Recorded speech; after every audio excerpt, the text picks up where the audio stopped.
Welcome to another episode of the Culture Plug. Today we have Radamiz. Thank you for coming. I appreciate it. It's my pleasure. We're here, you know. All right. Before we begin, do you believe in voting? I voted this last time for sure. You did.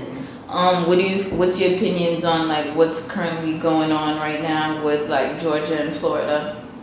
I can't answer you that specifically because I don't know the mindsets of everybody that's in Georgia and Florida and the age ranges, the cultural, like New York is different because we're a melting pot, and here we don't really have split decision votes. Here it's always kind of one way when it comes to like a Florida and Georgia.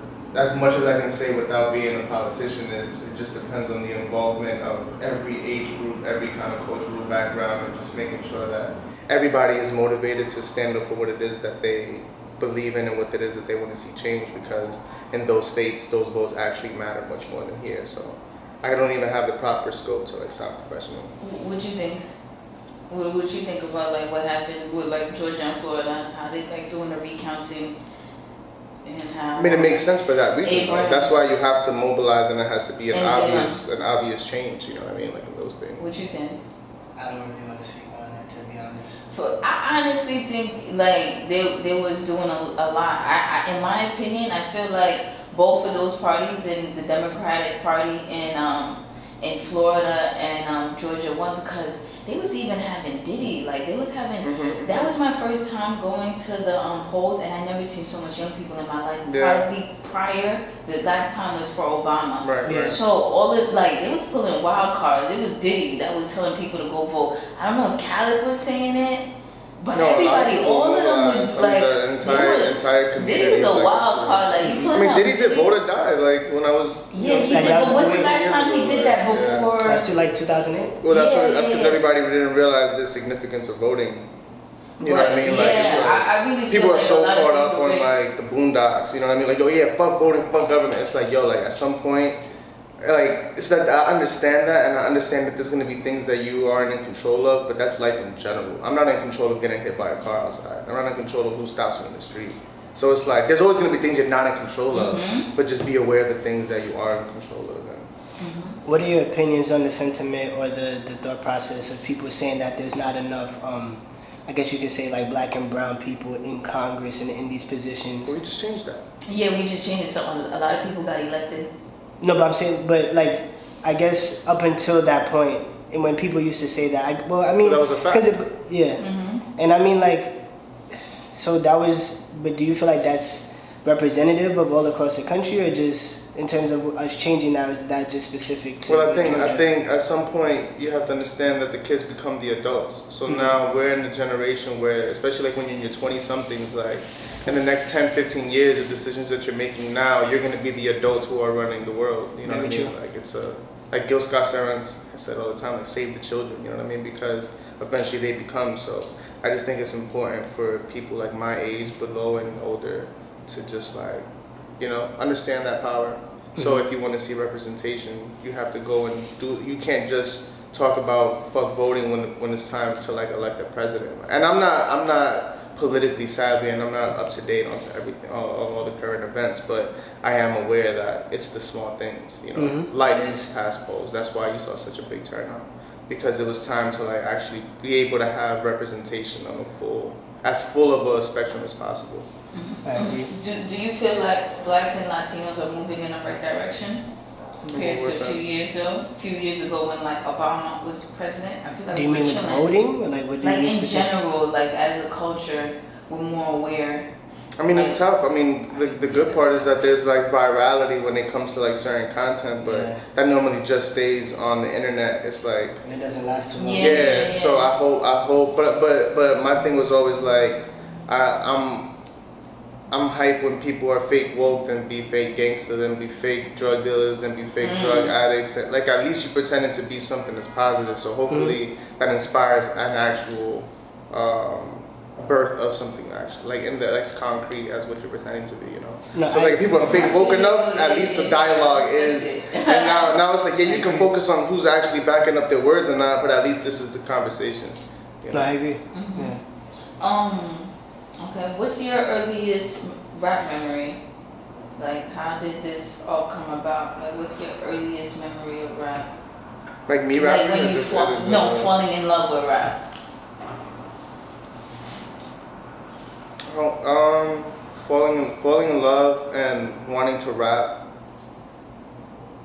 I don't know. I think I fell in love with it, and then I didn't realize that I wanted to do it. So like I remember when in 6th grade, like listening to like Reasonable Doubt, and I'm just like, wow, how the fuck what is he saying? Like I'm in science class, like completely ignoring the teacher. I just have 2 headphones in, the little shuffle. Remember they had you ever had the shuffle? So I already knew the order of my songs. You know what I'm saying? Even though they were all over the place, like, and I'm just listening to like, you know, dead presidents and whatever the case, and just like, damn, like, how is he saying these things? You know, and there was a fascination towards it.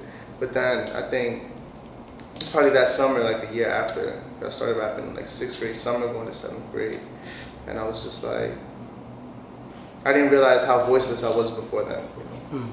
I had already been doing like in grades, like I was in like 3rd, 4th grade. I was like memorizing books and doing like storytelling contests. You remember those? Like you ever heard of them? Yeah. So like I used to be one of those kids, like going around the city and I forgot what book I memorized, but you know, and then you perform it and stuff like that. Wow. Yeah. And then I used to try to be a painter. That shit was trash. And then Good job. Hell no, still can't. But maybe that's my talent. Maybe I'm still defining myself, my ability to draw on somebody else's. That's a whole other conversation. But yeah, and then when I started rapping, I was like, oh damn, like this is kind of like, I didn't realize with the storytelling thing, I don't even know how I did that. Damn, I don't know, because I can never remember. I never mention it, because anytime I get asked this, I'm always talking about like Jadakiss, and like my first verse was like half a Jadakiss verse, and it's true. But I forgot that storytelling shit. Yeah, I don't know how I got into it. I think a teacher's just like, yo, yeah, you're good at this. Like, memorize this book and perform it. Never was I ever doing that, ever. I can never remember that much. Yeah, it's just like 3rd grade, 4th grade. I remember sitting there for a minute. Wow. Yeah. I remember I was hyped because I got free McDonald's after like that was like McDonald's was everything back then. Yo, what? Like you had to beg, you know. When I used to eat from McDonald's, right? Because I just wanted the toy, in all honesty. You didn't really want the food. My dad I wanted the food, I ain't gonna hold you. For real?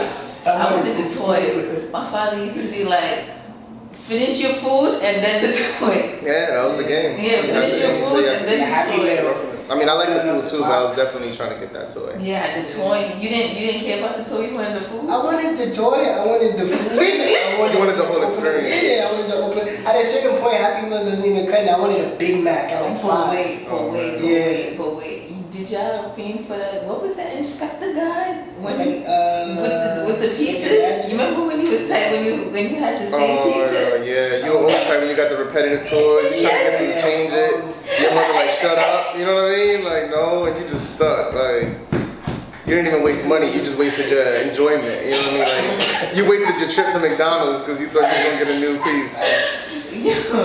But yeah, yo, I guess that was like kind of the start of it. So you have a very good memory.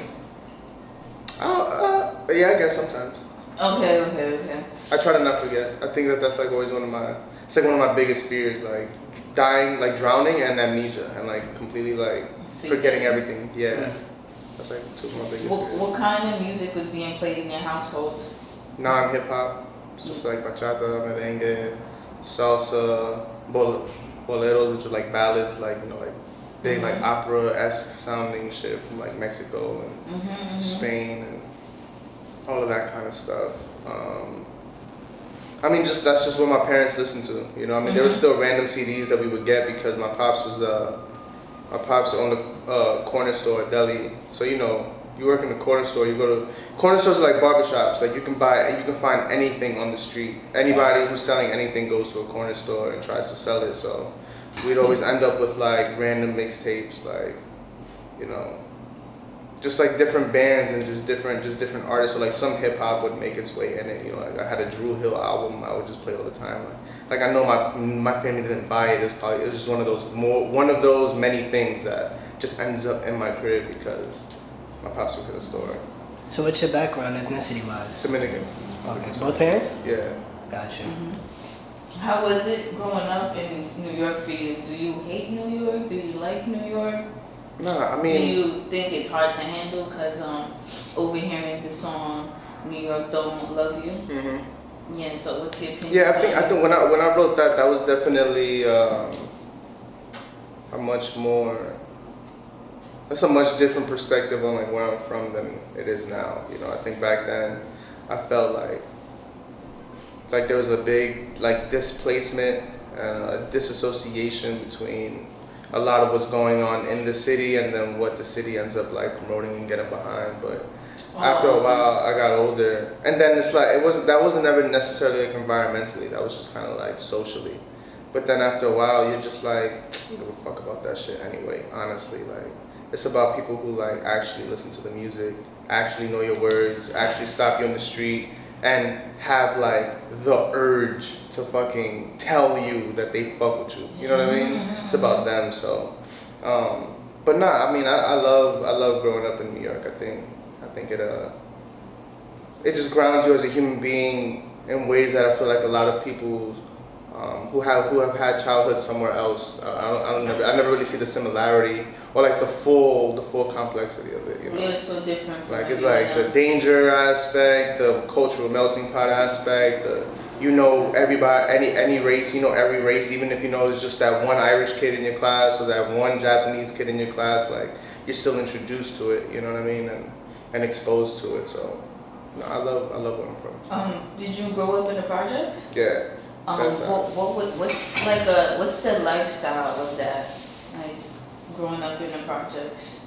How is that like? Well, I think a lot of it is like constant rejection to something that's your home if you're not of that life, So for me, I was never like out here starting mad trouble, fighting every day, like whatever the case, like that little, like when you're adolescent, you know what I'm saying? You just kind of like do a lot of stupid shit. I did a lot of my stupid shit not where I'm from, if that makes any sense. Like I'd be going around to like Bushwick and East New York and Crown Heights and whatever, but it was never like where I'm from. Where I'm from, it always kind of felt like it was just more like home, So like you're exposed to the same things that everybody else is exposed to, but it's not like I was on the block with my friends. Like anybody who I knew from where I'm from, I knew because I've just known you since birth. I've known you since we were in 2nd grade together. We were in 5th grade class together. You saw me packing at the supermarket. You saw me packing bags at the supermarket. So you know me from that. You know me from playing ball. You know me from. So I think, I don't know. It was a different perspective for sure.